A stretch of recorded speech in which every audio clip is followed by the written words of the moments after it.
Dialogue में एक बार फिर से आप सभी का स्वागत है और आपके साथ मैं हूं करुणा शंकर शर्मा। और आज हम मौजूद हैं नांगलोई में, जो कि north west Delhi Lok Sabha seat में आता है। और देखिए, बहुत बड़ी हलचल हुई है। अगर दिल्ली की सियासत की बात की जाए, कांग्रेस को एक बड़ा झटका लगा है दिल्ली में। आप देखिए, अरविंदर सिंह लवली जो कि दिल्ली में प्रदेश अध्यक्ष थे कांग्रेस के, पहले उन्होंने इस्तीफा दिया और अब वो बीजेपी के साथ होगी। उनके साथ नसीब सिंह, राजकुमार चौहान, ये वो बड़े नाम है जो कि शामिल हो गए। इसी के साथ हम चर्चा की शुरुआत करेंगे। और दिल्ली में कौन मजबूत बनता हुआ नजर आ रहा है, क्या यहां पर हालात है, क्या यहां पर मुद्दे हैं, इन सब पर हम बात करें। लेकिन शुरुआत हम करते हैं अरविंदर सिंह लवली के साथ। अरविंदर सिंह लवली ने इस्तीफा तो दिया, लेकिन आखिरकार अब बीजेपी के साथ चले गए। क्या लग रहा है, इससे कांग्रेस को नुकसान होगा? अरविंदर सिंह लवली जी, राजकुमार चौहान जी पहले भी भारतीय जनता पार्टी में गए थे, लेकिन दलितों का सम्मान नहीं करते। हम लोग भी साथ में रहे हैं और उनको डर है जो वो मंत्री पद पे रहे हैं। मुझे याद है, राजकुमार चौहान जी नांगलोई के ही 1993 में उन्होंने पहला चुनाव लड़ा, तो नांगलोई गांव के वो किराएदार थे। अब उनको डर लगता है सीबीआई का, ईडी का, इनकम टैक्स डिपार्टमेंट का। भाई वो तो ये बोलकर, एक सेकंड, वो ये बोलकर गए ना कि जो गठबंधन हुआ इससे उनकी नाराजगी थी। नहीं, देखो, गठबंधन तो पार्टी हमने थोड़ी किया है। हाँ। वो तो पार्टी लेवल पे है। हम एक कार्यकर्ता है। हाँ। जो पार्टी के माता पिता जो फैसला करेंगे, हाँ, हम उसके साथ हैं। लेकिन क्या इसका नुकसान होने वाला है? क्या कोई नुकसान नहीं जी, नहीं, कोई नुकसान नहीं है जी।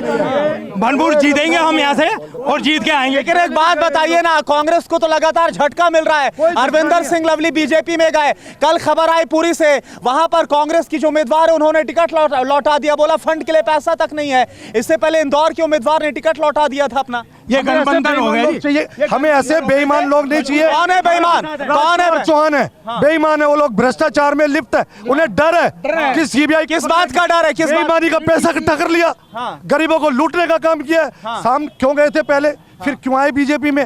मेरा राजकुमार चौहान जी से क्वेश्चन है कि पहले क्यों गए थे जी आप, और अब क्यों आए फिर कांग्रेस में, फिर क्यों चले गए? चलिए ठीक है, यहाँ भाई ये बोल रहे हैं कि डर है सीबीआई ईडी का, इन सब का डर है। भाई साहब, मैं पूछना चाहता हूं इनसे कि ये जो कांग्रेसी हैं, ये भाजपा, ये मतलब ये कार्यकर्ताओं कब सम्मान करते हैं? जब भी तो इनके जो जितने भी कार्यकर्ता हैं वो भाजपा में शामिल हो रहे हैं आकर के। डर की बात कर रहे हैं, इनसे पूछिए। ये भी 2 बार पार्षद रहे, इन्होंने कितना पैसा कमाया? आप इनसे एक बार पूछिए जरा, एक बार आप इनसे पूछा जाए, इन्होंने क्या ये मुद्दा बनता हुआ नजर आ रहा है? क्या ये मुद्दा बनता नजर आ रहा है? दिल्ली के बड़े नाम, दिल्ली के बड़े चेहरे कांग्रेस के, वो बीजेपी में। एक सेकंड, नारेबाजी नहीं, बताइए, जवाब दीजिए, जवाब दे। अरविंदर सिंह लवली का, राजकुमार चौहान का बीजेपी में जाना, क्या ये मुद्दा बन रहा है? बोलिए ना। देहात में एक कहावत है, अरे आप हम नहीं बोले ना, रुकिए, पहले जवाब ले लेते हैं, बोलिए। हमारे ग्रामीण देहात में एक कहावत है, सावन के अंधे को हरा ही हरा नजर आता है। जो माननीय केजरीवाल ईमानदारी कसमें खाता था, वो आज prevention of money laundering act में तिहाड़ जेल में बंद है। और किस तरह का गठबंधन है ये? दिल्ली में गठबंधन करते हैं और हरियाणा में क्या है? ये बेमेल गठबंधन है। ये लोगों को क्यों है बेमेल गठबंधन? क्यों है ये राजनीति की सत्ता के लोलुपता में मत है। अगर विकसित भारत में कोई विश्वास करता है तो मोदी जी को वो वोट करे। भ्रष्टाचार में वो विश्वास करता है तो वो किसी को ही वोट करे। अब हम नहीं बोले ना बीच में। एक सेकंड, जवाब लेते, सबके पास आऊंगा, बोलिए। और ये संविधान की बात करते हैं, ये लोकतंत्र की बात करते हैं, ये कहते हैं डरो मत, डरो मत। लोकतंत्र की बात जब हो रही है, लोकतंत्र की जब बात हो रही है, तो आरोप ये बीजेपी पर लगाया जा रहा है, सरकार पर, कि लोकतंत्र को खत्म करने का काम किया जा रहा है, इसलिए गठबंधन। ऐसा कुछ भी लोकतंत्र को कुछ खतरा नहीं है। कांग्रेस को खतरा है जो बार बार हर जगह जा जाके बढ़ते हैं। हमें इतना पता है कि नरेंद्र मोदी जी बहुमत से आ रहे हैं और ये लोग, इनकी जमानत जब्त है और उसका कुछ नहीं है। और जिसमें छतरपुर, एक बात बताइए, मेरा सवाल, एक बात बताइए, पहले आम आदमी पार्टी के बड़े नेताओं को जेल में डाला, खुद मुख्यमंत्री जेल के अंदर है, और अब कांग्रेस पार्टी के बड़े नेता बीजेपी में आ गए। विपक्ष आरोप लगा रहा है कि दोनों जो दल है दिल्ली में, कांग्रेस और आम आदमी पार्टी, इनको खत्म करने की कोशिश की जा रही है। खत्म नहीं कर रही जा रही, खुद ही खत्म हो रहे हैं, खुद खत्म हो रहे हैं। मैं बोले था, मेरे पास तथ्यों के साथ काम है। ये देखिए, 12 अक्टूबर 2018 को कि हमारे दिल्ली के मुख्यमंत्री केजरीवाल ने उद्घाटन किया हमारी कैंप नंबर 2। भाई साहब खड़े हुए, भाई साहब विधायक थे, मैं इनसे पूछना चाहता हूँ वो पैसा कहाँ गया, कहाँ पे पाइपलाइन डली, कहाँ पे वो पानी है, कहाँ वो सीवर लाइन है, पूछना चाहता हूँ माननीय विधायक जी से मैं, कहाँ है वो पैसा, हमारी नांगलों में पैसा है कहाँ। अब सुनिए, अभी मैं पूछना चाहता हूँ यहाँ के मेरे मुंडका के विधायक धर्मपाल लाकड़ा जी ने अभी 2 बार ये नाले का उद्घाटन किया, मुंडका से 4 नंबर तक का, दोनों बार उसको खा गए। है कहाँ पैसा है कहाँ, पूछा जाता है। ठीक है, जवाब दीजिए।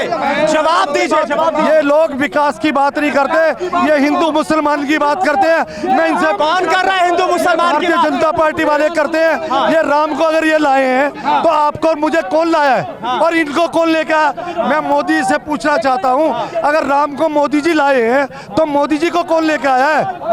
ये बताइए आप। हिंदू मुसलमान क्या हमारे मंगलसूत्र हम क्या मर्द नहीं है? कौन ले जाएगा हमारी बहनों का मंगल? आप क्या बोलना चाहते हैं? जो इस वक्त सियासी गहमा गहमी मची हुई है, खास तौर पर दिल्ली में, क्या बोलेंगे इसके बारे में? सर मैं यही बोलना चाहूंगा, जिसने पुलवामा अटैक पे वो करा रखा था, उस वो मंगलसूत्र कहाँ गए? आज तक तो उसके उनके जो जिन बंदों ने जिन जवानों ने शहीद हुए उनके आज तक पैसे नहीं पहुंच सके।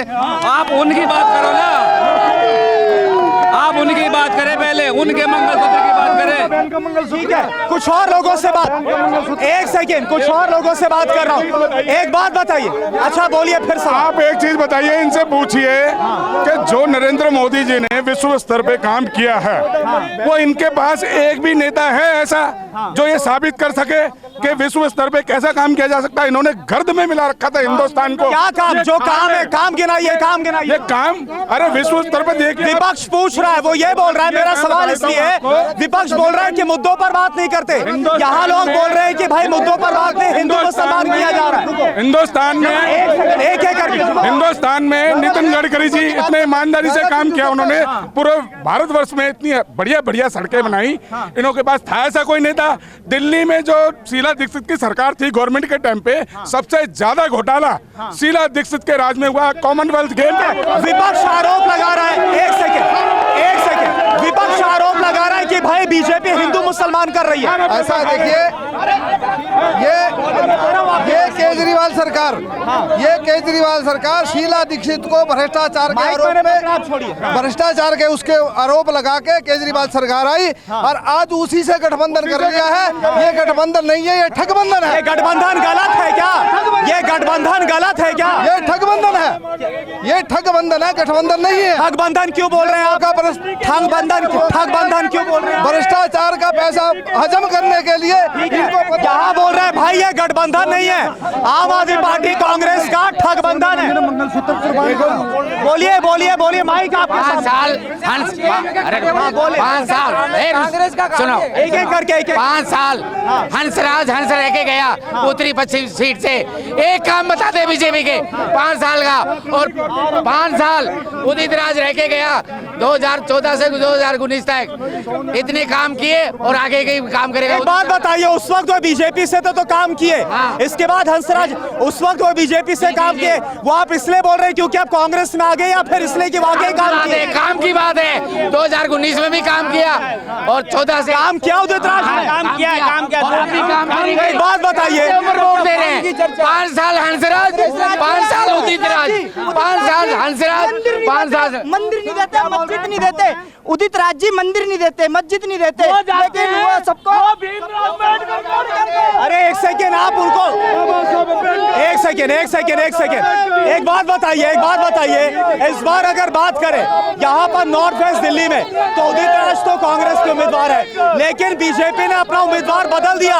क्या इसका कोई गलत मैसेज जा रहा है? कोई मैसेज गलत नहीं जाएगा, वो हमारे लोकली नेता हैं और उनसे बढ़िया काम आज की डेट में योगिंदर चांदोलिया जी से बढ़िया काम दिल्ली में कोई कर ही नहीं सकता। मैं आपको एक चीज और बताता हूँ, दिल्ली गवर्नमेंट ने बुजुर्गों की पेंशन खाई और हमारे यहाँ के जो पूर्व पार्षद उनके पास भी, उनके ऊपर भी पेंशन खाने का मुकदमा चल रहा है। लेकिन इस बार तो दो ताकतें मिलकर बीजेपी का सामना कर रही है, आम आदमी पार्टी कांग्रेस नहीं कर पाएगी। ऐसा क्यों बोल रहे हैं? ऐसा करिए कर पाएंगे। यहाँ पे नाले इतना, पूरी कॉलोनी में आना इतनी गंदगी हो गई थी और बारिश का पानी इतना हो गया था कि घरों के फ्रिज, कूलर, सारे के सारी पलंग वगैरह सारे का सारा गंदा हो गया था। और ना तो आम आदमी को यह काम, ना कांग्रेस को ही काम। लेकिन सांसद तो बीजेपी से थे ना यहाँ पर, हंसराज हंस। सर बीजेपी काम कर रही थी, जब नाले बंद आम आदमी ने करवा दिए, जब नाले बंद आम आदमी पार्टी ने करा दिए तो उसमें सांसद क्या करेगा बताओ? बोलिए, अब आप बोलिए। बोल रहे भाई जो आम आदमी पार्टी के पार्षद भी है, नेता है, विधायक, काम नहीं करा। सोनिया गांधी जी ने, अरे सवाल वहाँ सोनिया गांधी जी ने अपना मंगलसूत्र कुर्बान कर दिया। इनमें से कौन है? और योगेंद्र चांदुलिया 3 बार एमएलए का चुनाव क्यों आ रहे? क्योंकि कोई काम किया हो। और हम 3 बार पार्षद रहा है, कौन सी चौपाल बनवाई? देखिए मसला यहाँ मंगलसूत्र वाली बात नहीं है। मसला यह है कि संपत्ति के बंटवारे की बात कही जा रही है, विरासत टैक्स की बात कही जा रही है। ये बोला जा रहा है भाई कांग्रेस आएगी तो आपका पैसा बांट देगी। रेगर चौपाल से, रेगर धर्मशाला से, विरासत टैक्स उस पर क्या? बेटे को ब्रिजभूषण को अभी दिया गया है टिकट, उसके बेटे को टिकट। मैं बोल रहा हूँ विरासत टैक्स जिस पर बीजेपी हमलावर है, संपत्ति बांटने की बात कही जा रही है, क्या बोलेंगे? ये सब सिर्फ जुमला है, ये सब जुमला है। हाँ जुमला है, ये कुछ नहीं है, ये धोखा है, धोखा है, ये गुमराह कर रहे हैं। क्या बोल रहे हैं, क्या बोल रहे हैं? मैं विधायक यहाँ से रहा हूँ, 1400 करोड़ रुपए की मैं गारंटी देता हूँ। मैंने पूरी मुंडका विधानसभा में अपने कार्यकाल में 1400 करोड़ रुपए खर्च किया है। ये हर कॉलोनी, अगर एक भी कॉलोनी ये कहते हैं कि मेरा विकास हुआ, मैं गारंटी के साथ कहता हूँ। अगर राजनीति छोड़ जाऊंगा। अच्छा एक बात बताइए, एक सेकेंड, यहाँ पर सेना से जुड़े भी हैं, उनसे बात करने दो मुझे। आप सेना से रह चुके हैं क्या? बिल्कुल सेना में। एक बड़ा अहम मसला है, आप जब सेना से है, राहुल गांधी बोल रहे हैं कि अगर कांग्रेस की सरकार आती है, इंडिया अलायंस सरकार में आती है तो अग्निपथ स्कीम को खत्म किया जाएगा। आपको सही लगता है उनका ये बयान? इस देश का दुर्भाग्य है कि जो अग्निवीर योजना जो लागू की वो बिल्कुल अग्निवीर जो लागू की, जो बिल्कुल गलत किया था। और एक जमींदार का बच्चा जो फौज में जा सकता था, अब 4 साल में क्या करेगा? सबसे पहले राहुल गांधी बोल रहे हैं अग्निवीर योजना को खत्म कर देंगे सेना में भर्ती की, क्या वो आपको सही लगता है बयान? सही लगता है, बिल्कुल सही है। क्या बोल रहे हैं? देखिए मैं सीआरपीएफ से रिटायर हूँ। पुलवामा अटैक जो हुआ है ना, उसकी आज तक जांच नहीं हुई, मैं दिल से इतना रोता हूँ क्योंकि मैं उनका दर्द समझ सकता हूँ। लेकिन मोदी ने आज तक उसके ऊपर ना तो कोई जांच बिठाई और ना कुछ किया। ठीक है, तो लेकिन आपने सुना मोदी जी, एक सेकेंड मेरा सवाल सुन। नारेबाजी मत करिए, अरे नारेबाजी मत करिए। आप लोग सवाल सुनिए ना, मेरा सवाल सुनिए। जब वहां पर बात पुलवामा अटैक की हो रही है तो नरेंद्र मोदी प्रधानमंत्री ने कल बोला कि जब पहले कांग्रेस की सरकार में हमले होते थे तो डोजियर दिया जाता था, लेकिन अब जवाब दिया जाता है। क्या बोलेंगे आप? भारतीय जनता पार्टी का जो पुलवामा है, आज तक उसकी जांच नहीं हो रही, जो बेईमान। लेकिन उसके बाद जो एयर स्ट्राइक हुई, इन सब बातों का जिक्र किया गया है। देखो ये गलत कर रही है भारतीय जनता पार्टी, धोखा कर रही है राम भगवान को आगे करके, और ये धोखा दे रही है। मुसलमानों की बात करते हैं, किसमें हिम्मत है हमारी समाज के मंगल? अब आप बोलिए, आपका क्या बोलना चाहिए? मैं ये बोलना चाहता हूँ, जो 2018 में यहाँ पे पानी की लाइनों के लिए पैसा करवाया गया था, लेकिन वो लाइनें आज तक नहीं डली है। कौन है जिम्मेदार इसके लिए? ये केजरीवाल सरकार है इसके जिम्मेदार। जो सुखबीर दलाल जी ये थे भूत विधायक, वो जिम्मेदार है। अभी नालों का वो उद्घाटन हुआ, लेकिन अभी तक नाले का काम चालू नहीं हुआ है। और यहाँ पे जो कौन, अच्छा ये बताइए, मैं पीछे भी आ रहा हूँ। एक सेकंड सब आप बताइए इस बार। अच्छा बताइए, चलिए आप बोलना चाहते हैं, मुद्दे क्या है इस बार आपके लिए चुनाव में? हमारे हरियाणा में कहावत है कि देखो ये देखो कुतिया साधु पीर की, हलवा भी खागी और पूरी भी रगड़गी। भाई यही मोदी जी हैं। ठीक है, झोला डंडी छा के जाएंगे अब की बार, गठबंधन की सरकार जीतेगी। और ये ठीक है, ब्रेक का वक्त है, ब्रेक का वक्त हो रहा है। आप क्या बोलना चाह रहे, फिर मैं ब्रेक ले रहा हूँ। देखो जी ये, अरे एक मिनट, अरे जल्दी बोलिए, ब्रेक का वक्त। ये जय जय कॉलोनी है, इसमें अगर किसी ने मालिकाना हक दिया तो मोदी जी ने दिया, पीएम उदय स्कीम। ठीक है, तो क्या यहाँ पर चुनावी सरगर्मियां वो आपने देखी नांगलोई से। इसी के साथ आज के इस कार्यक्रम में इतना ही। नमस्कार।